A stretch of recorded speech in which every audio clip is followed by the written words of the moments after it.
Olá, Roberta Mustaki, para mais um post do canal T21. Hoje, a pedido de vocês que estão pedindo direto para a gente achar alguém, achei Dr. Marcos Quadros, advogado especialista em Direito à Saúde, com 16 anos de experiência na T21. Então, em outras áreas também, né, doutor? Sim, exato. Então, a gente fez algumas seleções de umas perguntas das mais comuns que a gente escuta e que os pais têm dúvidas. E queria agradecer a sua participação. No final, depois a gente vai deixar o seu contato para que também quem quiser saber um pouco mais ou tirar um pouco mais de dúvida e também pode perguntar pelo canal. E a gente escolheu 3 tópicos em especial. Perfeito. O primeiro é sobre planos de saúde. Os planos de saúde podem limitar o número de sessões terapêuticas com da criança com T21? Primeiramente, obrigado pelo convite, obrigado pelos seus telespectadores, muito bacana estar aqui. Eu acho que é interessante esse papo para a gente poder passar informação e até facilitar o acesso a esse tratamento. Tá? Legal. Então, respondendo diretamente, por que eles limitam e por que não devem limitar? Os planos de saúde limitam supostamente com base numa normativa da ANS. Essa norma da ANS ocorre que ela não é limitadora, ela estabelece o piso do número de sessões e não o limite máximo. Entendi. Tá? Então os planos utilizam dessa informação para poder justamente, vamos dizer, limitar o tratamento a que a criança se submete. Totalmente ilegal. Totalmente legal. Eu arrisco em dizer que talvez tenhamos milhares de decisões do Poder Judiciário, tá, que dão essa garantia para que a criança tenha um tratamento pleno e total. Então, tenham convicção disso. Depois eu vou colocar até a forma de acesso, que eu acho que é muito importante. Legal. Tá? Mas não tenha dúvida que isto é ilegal e tem que ser pleno. O médico é sempre o senhor do tratamento. Ótimo. E agora uma pergunta que me surgiu. Existem diferenças para T21 e para criança comum? Não. Não. Tá. Então, havendo obviamente a determinação médica, né, do neuropsiquiatra, que seja um médico especializado, ele vai dizer, olha, ele precisa de X número de sessões, de TO, de qualquer tipo de terapia, e o plano tem que custear. Entendi. Então não existe diferença entre o número de sessões para cada área? Por exemplo, o convênio para físio libera 10, para fono 5... Não, o que ocorre, Roberto, é que às vezes eles vão dando liberação aos poucos, tá? Uhum. Então, isso não se confunde com a limitação. Então, de repente, pode ser que eu tenha que pedir mais e mais e mais. O que não pode ocorrer é que eles darem aquele número de 20 sessões ao ano, por exemplo, ou agora eles aumentaram para 40 e ponto final. Entendi. Só que a gente sabe que as crianças precisam muito mais do que isso. Sim. Né? E cada criança é um caso. Exato. Em termos de terapias suplementares, que não são consideradas assim de máxima prioridade, como por exemplo a ecoterapia, a hidroterapia, devem ser custeadas pelo plano de saúde? Também, Roberto. Isso chega até a espantar os pais às vezes. Tá? Eu até, quando eu passo essa informação aí para os pais, eles falam, meu Deus, mas não é possível. Não, é possível, tá? E ocorre isso aí. Então, a ecoterapia, a apoterapia ou hidroterapia, que seja, qualquer tipo de terapia que há uma requisição, há uma determinação médica, tem que ser custeada. Porque, em verdade, é um tratamento. Sim, está estimulando essa criança a ser melhor. Exatamente. Acho que às vezes até os planos deviam levar em consideração, né? Que em terapia, essa criança sendo tratada vai gerar um custo menor também no decorrer da vida dela. Exato. Acho que isso é uma coisa que deveriam levar em consideração. As sessões terapêuticas podem ser realizadas fora do município da criança? Outro ponto também que é fantástico, que também causa muita angústia com os pais. O que ocorre? Geralmente, a depender da situação da criança, ela tem muita dificuldade de ficar muito tempo dentro do carro, a criança fica nervosa, uma série de situações. Tá? Então é comum um plano de saúde fornecer esse tratamento, por exemplo, estamos aqui em São Paulo, capital, em Itapecerica da Serra. Tá? Isso aí é caso real, estou lhe dizendo um caso que eu tenho experiência. Ali. Inviabiliza. Né? Porque, veja, passar uma hora e meia, às vezes, não indo e vindo, acaba impossibilitando que o pai leve até a criança, ou a mãe leva até por questão profissional desses pais, às vezes. Ou estudo. Sim. Né? Então, por mais que seja, haja disponibilidade, às vezes o tempo para o estudo não permite esse tipo de situação. Então, qual é o conceito? Tá? Norma da ANS que tem que ser seguida. Tem que ser dentro do município e próximo à residência da família. Tem essa questão. Porque senão iria inviabilizar de fato o tratamento. Muito legal. E as cirurgias e cuidados médicos? São os mesmos reembolsos de um paciente comum? São sempre os mesmos, tá? Ocorre o seguinte, quem vai ditar o reembolso é o contrato que os pais já firmaram. fixaram lá na frente. Exatamente, mas não há nenhuma diferenciação aí com relação a uma criança comum. Exatamente. E a migração de convênio? Por exemplo, eu estou com esse convênio, não estou satisfeita, vou migrar. O convênio pode negar esse indivíduo com T21? E existe alguma carência para esse grupo também? Veja, entendimento básico, tá? O T21 não é considerado uma doença pré-existente. Não. Ponto final. Primeiro que não é uma doença, me perdoe. Não, mas é que vai falar mais alto que eu. Não, mas é que eu digo doença porque é o termo técnico que a gente utiliza. Sim, tá bom. Tá? Juridicamente usa isso. Eles usam como, podiam mudar, né? como pré-existente. Tá bom. Aí depois você me dá umas dicas aí pra gente poder não cometer, mas a gente usa juridicamente. Então, não é considerado como uma pré-existência, tá? Logo não pode haver negativa. A questão da migração de um plano para outro, a gente tem que observar 2 pontos, tá? O plano pode comprar a carência, tá? Independentemente da existência ou não, quanto tempo a criança está no plano, ou ela pode fazer aquela migração, que é uma janela que existe entre os 3 primeiros meses antes do início da assinatura do contrato e os 3 meses seguintes. Então, o aniversário do plano é abril, por exemplo. Então, 3 meses antes, 3 meses após, eu posso fazer essa migração, tá? Desde que haja uma compatibilidade de um plano de uma categoria para a mesma categoria. Existe uma dificuldade nisso? Os planos costumam ter uma resistência? É velada negativa, tá? Não vamos querer nos iludir, mas existe isso daí. Sim. Tá? Mas não podem, mas tentam fazer. Tentam fazer. Essa é a grande realidade. Tá? Mas é importante que a gente conheça esse direito. Até um ponto importante só, a gente pode até abordar mais ao final, mas veja, a ANS, ao contrário do que muita gente pensa, ela é bastante combativa nesse ponto. Tá? Então, muitas das vezes uma reclamaçãozinha pelo site é simples de fazer, acaba resolvendo boa parte aí das dificuldades. A gente acaba nem acreditando que isso é possível, né? Pois é. Mas não todos os casos, infelizmente muitas vezes tem que ir para o Poder Judiciário, mas a ANS acaba resolvendo boa parte das dificuldades. Vamos saber, fica uma dica boa aí. Agora mudando um pouco para a questão escolar. Como os pais devem fazer para obter um acompanhamento especializado, tutores, acho que no caso, em sala de aula em escola estadual, caso necessário? Então vamos lá. Aí isso me permite até desmembrar rapidamente. Claro. Então veja, às vezes a criança tem necessidade de ter um acompanhamento especializado dentro da sala de aula, ou às vezes precisa de uma educação especial. Tá? O acompanhamento especializado, o que ele é? Tem que ser um profissional gabaritado para esse tipo de situação. Não é simplesmente eu colocar ali um estagiário para tomar conta. Sim. Tá? Porque precisa ter um mínimo de conhecimento didático para poder ajudar a criança nesse sentido. Tá? Então, real. Partimos daí. Tem que ser um profissional especializado. Ponto final. Então, o que ocorre? Este é um direito que há muito tempo é consagrado e, infelizmente, os pais ainda enfrentam dificuldades. Explico para você.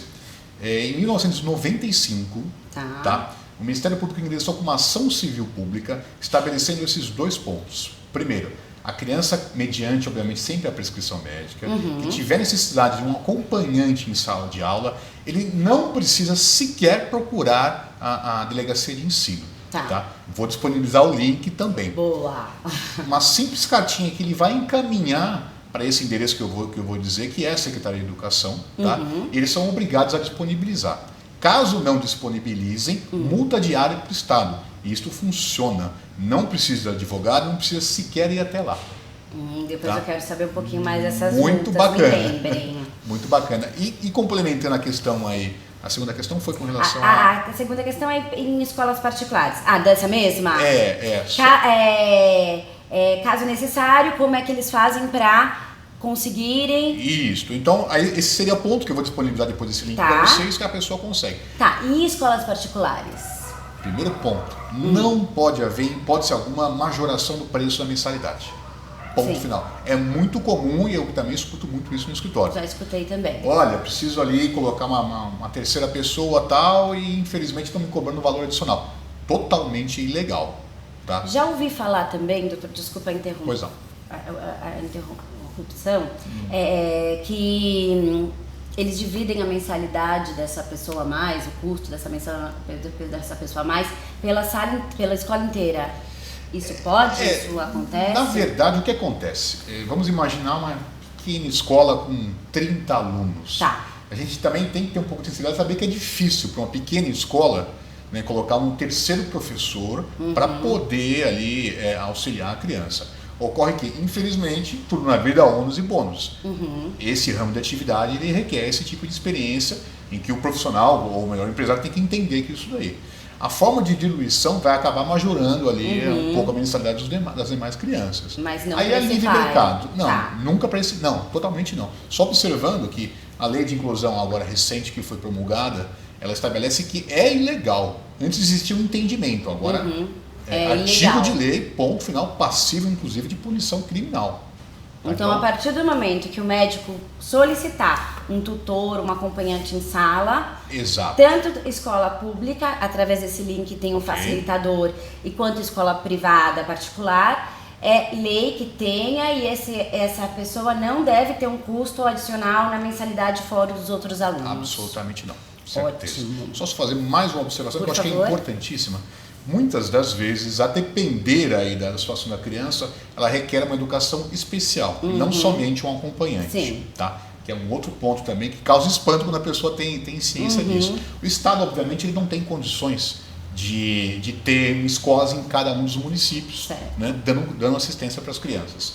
Então foi firmado um convênio, tá, entre o Ministério Público, o Poder Judiciário, através também de uma ação civil pública, que obriga ao Estado a firmar em cada município ou a cada bairro, dependendo do bairro, tá, um centro, uma uma escola, tá, que seja, totalmente custeada pelo Estado, sem nenhum custo para os pais.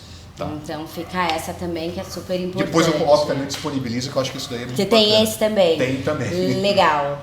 E para finalizar, vamos conversar um pouquinho sobre aposentadorias, leis trabalhistas e impostos. Você citou ali em cima que a escola seria multada caso não fizesse essa questão do tutor. Certo. Para onde vai esse imposto?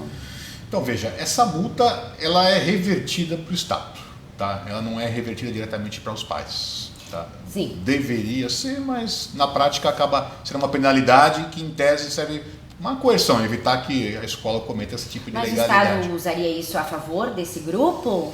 Então, aí a gente vai para uma outra regra, vai para a gente chama de regra de custeio. Tá? Então, não é diretamente dessas multas, tá? Não é diretamente ligado. Eu acho que eu entendi sua pergunta. As multas de trânsito, às vezes, elas... Vai para fazer esse farol educação. novo. Esse tipo de multa, não. Tá? Vai para a regra geral de custeio, que depois é dividido para outros fins do Estado. Entendi. Tá? A questão, uma questão que a gente acabou observando na vivência é que, por exemplo, em famílias mais simples, em que eles vivem com essa aposentadoria da pessoa, às vezes aparece a oportunidade dele estar ingressando no mercado de trabalho, e o que a gente mais quer é essa autonomia, essa independência, essa melhor integração na sociedade desse indivíduo. E às vezes a família não quer deixar essa pessoa entrar no mercado de trabalho porque vai perder essa aposentadoria. Isso acontece? Acontece, Roberto. Infelizmente, a gente chama de o benefício de prestação continuada. Tá? Então, a partir do momento que ele não preenche mais esse requisito da renda mínima familiar, se houver um complemento de renda e ultrapassar esse limite, infelizmente acaba perdendo. Tá? É errado, entretanto a legislação assim furo, estabelece. Né? E até nessa linha de raciocínio, só complementando, que eu acho que é importante também, então, imaginemos uma situação em que o pai é aposentado. Tá. Vem a esposa a falecer e fica o pai com a criança com T21 ou um adulto que seja. Com o falecimento desse pai aposentado, por ser um dependente financeiro, esse benefício passa para a criança. Passa. Tá? Então ela vai ter a continuidade desde que preencha o requisito básico, que é a dependência financeira, que de fato é. Tá? É que a dependência, mas ele não perde se ele entrar no mercado de trabalho. Neste caso não, Tá. são benefícios distintos. Entendi. Tá? Um é em razão da renda pequena da família, e outro é um benefício que o pai ou a mãe já tem em razão da aposentadoria. Entendi. Tá? Então ela vai. O que a gente vê na sociedade, geralmente, infelizmente, o homem morre antes que a mulher, então falece o homem, a mulher passa a receber a pensão e permanece com o filho. Tá? Com o falecimento da mãe, isso é transmitido aí para a criança ou para o adulto, para o indivíduo que seja. Tá? Mas, independentemente de renda, ele mantém esse benefício, que passa a se chamar uma pensão. Ótimo. Mas, para finalizar, uma pergunta. Por exemplo, uma empresa quer contratar uma pessoa com T21. E as leis trabalhistas são iguais? Para uma pessoa comum e para uma pessoa com T21? Existem dois caminhos. O primeiro é que existem algumas empresas, né, que vamos dizer que são amigas do T21 com essa necessidade, ou adultos que sejam, que tem todo um programa pré-estabelecido, tá? Que eles independem de qualquer tipo de benefício. Tá. Em contrapartida, por um outro lado, melhor dizendo, as empresas são obrigadas a contratar um número pré-estabelecido de pessoas que têm aí necessidades especiais, tá? Então, isso existe e é obrigatório. Aliás, incrivelmente, as empresas demandam muito mais do que o mercado oferece. Eu é fantástico isso. Bastante gente procurando. Se você for conversar com pessoas que trabalham em RH de grandes empresas, é uma luta diária para conseguir contratar essas pessoas. Tá? Porque, na verdade, até a gente pôs uma entrevista no ar, ou vai pôr ainda, que a gente conversou com a Juliana, ela é especialista na questão de introdução no mercado de trabalho. Sim. E eu senti algumas dificuldades em relação a tempo de trabalho, tempo de folga, se tem que ter também acompanhando, como é que funciona esse processo. Então, às vezes, a lei dificulta isso ou facilita isso? Veja, a lei, algumas vezes, ela cria algumas dificuldades, tá? Porque o que ocorre? Cada tipo de situação tem uma certa possibilidade e uma impossibilidade. Imaginemos uma pessoa que tenha deficiência física que não consiga se movimentar. Tá. Entretanto, ela pode utilizar desde a comunicação verbal ou evitar a digitalização. Então, o emprego, o cargo tem que se adaptar às necessidades, não ao contrário. Eu não posso impor a uma pessoa que tem uma certa limitação a fazer algo que ela não pode. Sim. Então, esse tipo de diálogo que às vezes é difícil, tá? Esse enquadramento, tá? Mas a coisa vem avançando, viu, Roberta? Vem, é uma coisa muito bacana, muito bacana. Então não tem uma lei específica. Não, existe uma trabalhista? legislação, Existe. Entretanto, existe. Ela não é específica sobre cada tipo de limitação do ser humano ali, tá? Ela é ampla e abrangente. Aí cabe à empresa fazer essa análise. Olha, para esse cargo há possibilidade, para este não. Entendi. Tá? Que aí é a dificuldade deles. E volto a repetir, a demanda é maior do que a oferta. Tudo certo, gostei. Legal. Me esclareceu bastante coisa, espero que tenha esclarecido para vocês também. Queria agradecer ao doutor pela participação e vamos ver que se o pessoal tem alguma dúvida, alguma questão que quer colocar ali para a gente responder com mais cuidado. Legal, eu agradeço mais uma vez o convite. Do que precisar de informações, podem mandar para a gente aí. Inclusive, volto a repetir, vou disponibilizar algumas informações que são basicamente o que a gente falou, que as pessoas sempre procuram, sempre demandam. Ótimo. Muito obrigado. Muito obrigada.